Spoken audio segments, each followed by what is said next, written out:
natives in the mountains with empty shells to see what could be found.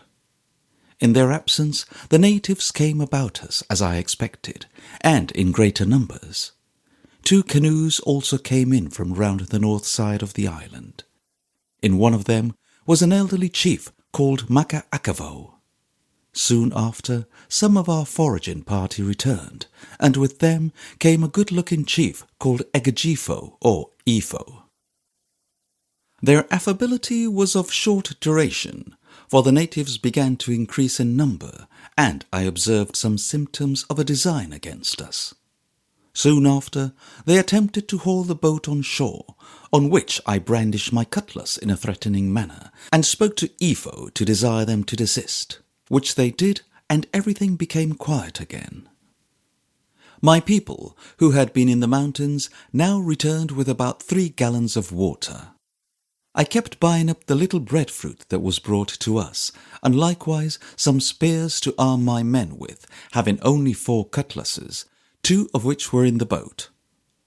As we had no means of improving our situation, I told our people I would wait till sunset, by which time perhaps something might happen in our favour. For if we attempted to go at present, we must fight our way through, which we could do more advantageously at night, and that, in the meantime, we would endeavour to get off to the boat what we had bought. The beach was lined with the natives, and we heard nothing but the knocking of stones together, which they had in each hand. I knew very well this was the sign of an attack. At noon I served a coconut and breadfruit to each person for dinner, and gave some to the chiefs, with whom I continued to appear intimate and friendly.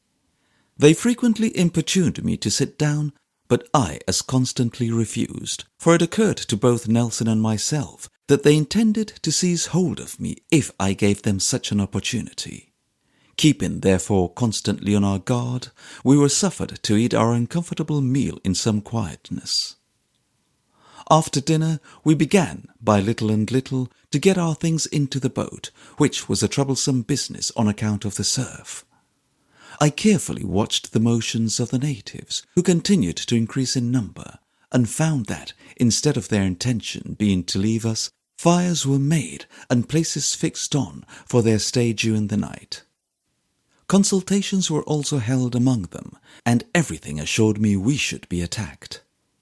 I sent orders to the master that, when he saw us coming down, he should keep the boat close to the shore, that we might the more readily embark.